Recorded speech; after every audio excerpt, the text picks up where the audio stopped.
আমার ছোট্ট রান্নাঘরে রান্না করতে চলে আসলাম। আজকে রান্না করব হচ্ছে পরোটা ভাজি করব আর সাথে আলু ভাজি। আসলে পরোটা দিয়ে আলু ভাজি খেতে খুবই মজা, তো আমি দুই চুলায় জ্বালাই দিয়েছি, একসঙ্গে কিন্তু রান্না করব। তো তেল দিয়ে দেয়, হিট উঠে গেছে, দেখি ফুলকো ফুলকো একদম পরোটা ভাজবো এবং আলু ভাজি করব। এটাতে তেল দিয়ে দিলাম, আলুর মধ্যে অল্প একটু লবণ, হলুদ আর মরিচের গুঁড়া দিয়ে দেবো। এইভাবে ভাজি করে দেখবেন, খুবই মজা, একদম মুচমুচে ভাজি হয়। দেখেন কত সুন্দর হিট উঠে গেছে। তো এ পাশে এই আলু ভাজি হতে থাক, আমি আর এক চুলাতে পরোটা ভাজি নেব। আমি কিন্তু 10টা চুলা বানাইছি এরকম। তো আপনাদের সঙ্গে কিন্তু এই যে আজকে যে 3টা চুলা শেয়ার করা হলো, কারণ এরকম চুলা 2টা ছিল, একটা সরাই ফেলছে, আজকে নতুন একটা চুলা নিয়ে আসছি এবং 10টা চুলাই কিন্তু আপনাদের সঙ্গে আমি শেয়ার করব, শুধু একটু অপেক্ষা করেন।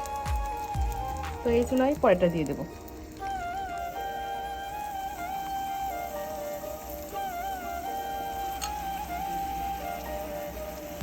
খুব ক্ষুধা লাগছে, এই জন্য একসাথে রান্না করতেছি, আলু ভাজি পরোটা। এই দেখেন কত সুন্দর ফুলে গেছে, ফুলকো ফুলকো পরোটা হচ্ছে।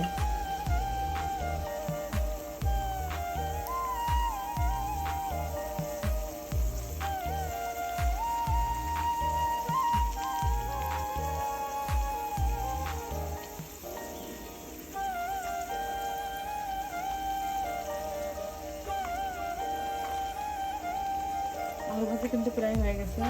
আসলে পরোটা দিয়ে আলু ভাজি খেতে কিন্তু খুবই মজা, তো একসাথে দুইটা এই জন্য করতেছি, খেতে পারি। এই যে আলু ভাজি কিন্তু হয়ে গেছে।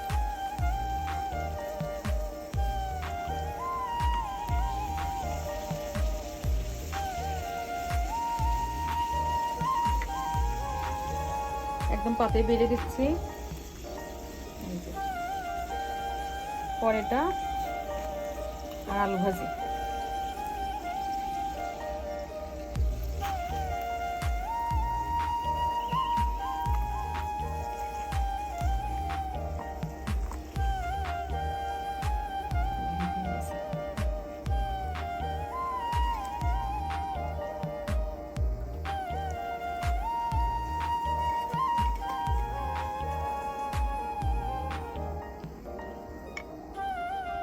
এই যে হয়ে গেল পরোটা আর আলু ভাজি, সত্যি অনেক লোভনীয় লাগতেছে। আমার ছোট্ট রান্নাঘরে আজকে একসাথে 2টা রান্না করলাম। আর কি কি আইটেম আপনারা দেখতে চান অবশ্যই কমেন্ট করবেন, আমি আপনাদের সঙ্গে শেয়ার করব। আমার ছোট্ট রান্নাঘরে কি রান্না দেখতে চান অবশ্যই কমেন্ট করবেন। তৈরি হয়ে গেল আমার ছোট্ট রান্নাঘরের আলু ভাজি এবং পরোটা। তো এখন খেয়ে দেখবো কেমন হয়েছে।